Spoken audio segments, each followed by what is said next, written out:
நாம அருணாச்சல இன்னருள் சித்திரமென்னே.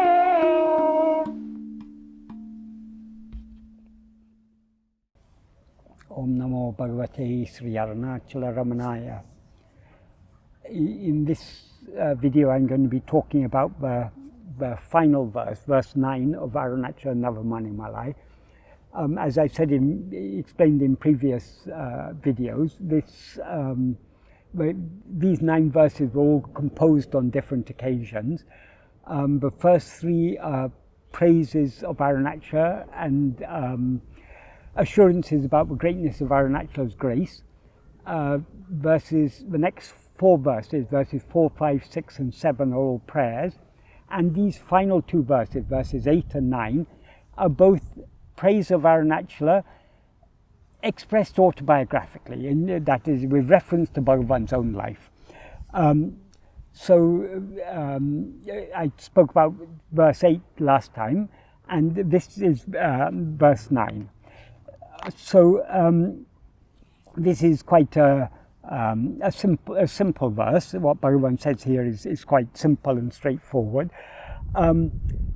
The first 3 lines of this verse are 1 sentence, and the last line is a 2nd sentence. What Bhagavan says in the first 3 lines is ammai-y-um bhūmiyil ākki ammai-y māyaiye ṇāṛkaḍal viṛttiṇum ṇāṛndiḍumuṉ ṇeṇmaṉa yiṛuttuṉ padatti liruttiṉaiyāl. That's the first 3 lines, that's the first sentence, and then the next, last line is ciṉmaya ṇāmaru ниṇṉaruṭ citrameṉṉē.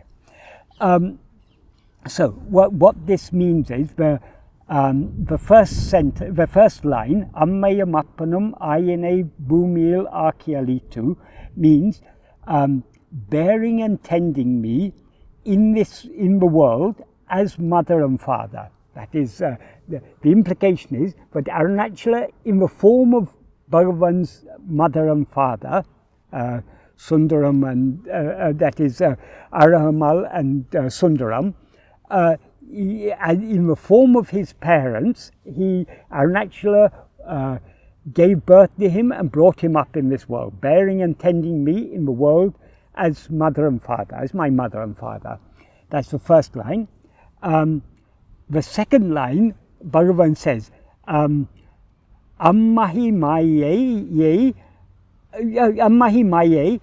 ṇāṛkaḍal vīṛnduyā ṇāṛndiḍumuṉ. What that means is, before I sank or drowned, or falling in the deep ocean, namely that worldly Maya. What worldly Maya is he referring to? That is indirect. What he implies here is that being a father and mother is a worldly Maya. Before he fell into that worldly Maya of becoming a mother or father, in other words, before he fell into that Maya of bearing children in this world, and Bhagavan describes that as a deep ocean. That is a deep ocean of samsara. That is, by being a parent, it is a great Maya that we are caught up in. So before he fell into that and drowned in that deep ocean of worldly Maya, of being a father or mother, that is the implication. That's, he says, ammai-y, that worldly Maya, but we need not limit the meaning of Maya just to being a parent. That is, being a parent is a Maya, but identifying ourselves as anything, whether we identify ourselves as I am a husband or a wife, I'm a mother or a father, I'm a grahasta, a householder, a person who is a family person, or even if the identification is I am a sannyasi, I am a renunciate. It's identifying ourselves as this or that. The problem lies not in that. Is whether we are parents or whether we are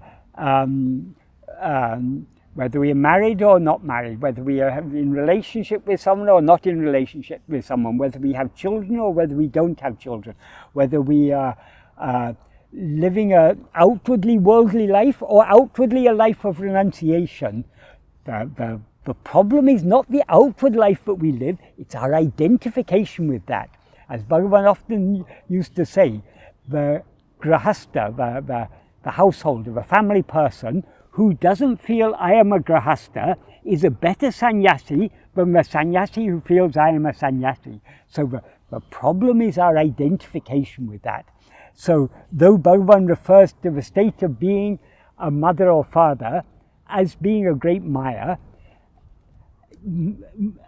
any state, whatever be our worldly condition, if we identify ourselves, whatever be our worldly role, whatever be our role in life, if we identify ourselves with that role, that is the problem. So superficially, Bhagavan is here referring to a state of being a mother or father as a great maya, and it is a great maya, but it's a great maya only so long as we identify ourselves as I am. That is it. As Bhagavan always points out, the root cause of all problems is our rising as ego. As soon as we rise as ego, we identify ourselves as a particular person. And if the person we identify with happens to be a mother or father, we feel I am a mother or father. If the person we identify with happens to be a sannyasi, happens to be someone who's living in a life of outward renunciation, we will feel I am a sannyasi. So the problem lies in our identification. So as I say, though superficially Bhagavan is pointing here to the state of being a mother or father as being a great worldly maya, the actual maya is something deeper than the role we play in life. It is our identification with that role. So even if Bhagavan had got married and had children, because he had given up that identification with the body, he would not have been in that worldly maya. So even for the householder, it is possible to be free of that great maya by giving up the identification. So it's the root problem, that is the maya is nothing but ego. It's our identification with a certain person who has a certain role in life. So whatever the role may be, it's not the role that is the maya. It is our identification with the person who, our identification of ourselves as the person who has such and such a role. We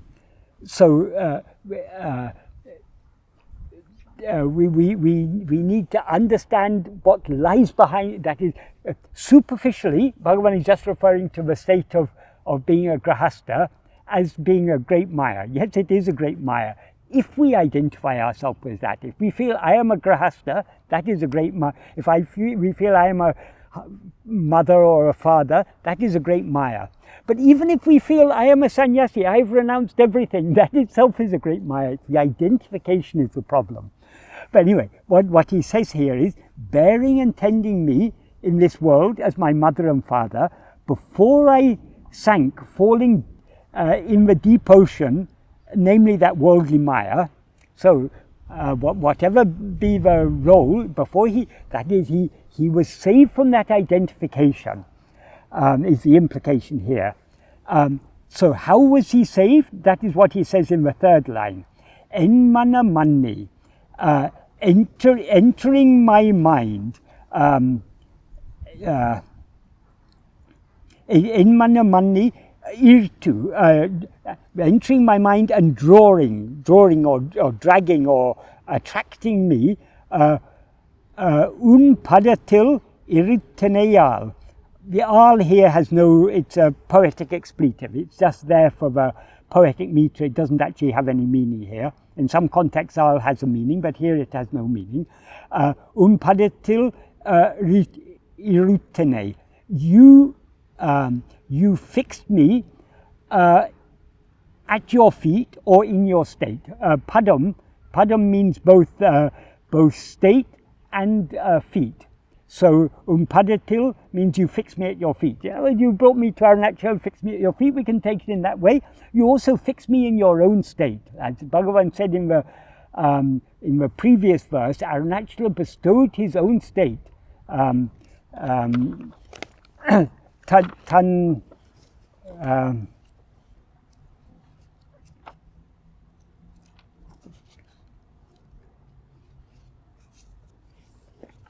In the previous verse, Bhagavan said, Tan padam enaku tandanon. He gave me his own state. So here he's saying he fixed me in his state, or he fixed me at his feet. We can take it in either sense. So before I fell in that great mire, yes,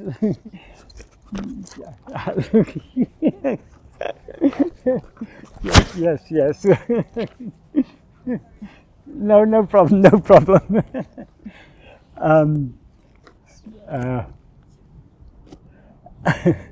So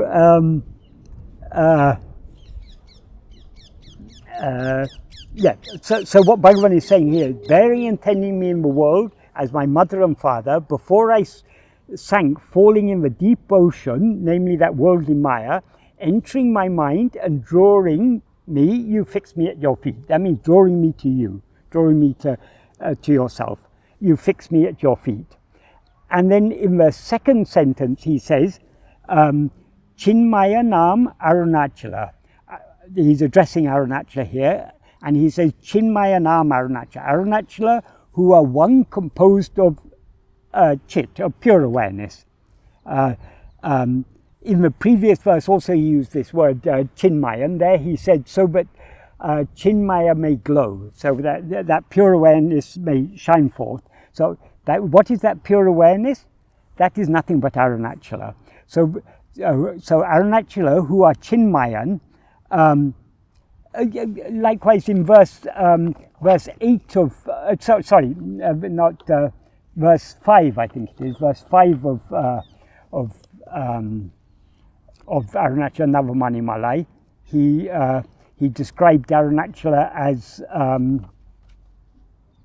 in verse 5 of Arunachala Navamaṇimālai, Sirana sonagiri sirakkavarum chitsarupanam iraye.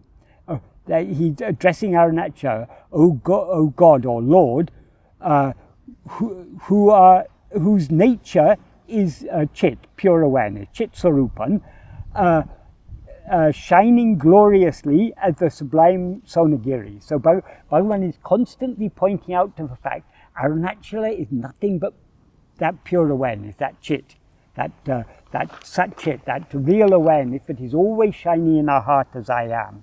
So ciṉmaya nam Arunachala, niṇṉaruṭ chittiram eṇai. eṇai means what? Implying in this context, what a wonder. eṇai, the en means what? eṇai implies an expression of wonder. So, what a wonder of your grace. Citrameṉṉē means wonder. Sorry, eṇai, what a wonder of your niṇṉaruṭ, your grace. What a wonder of your grace. So he's implying this.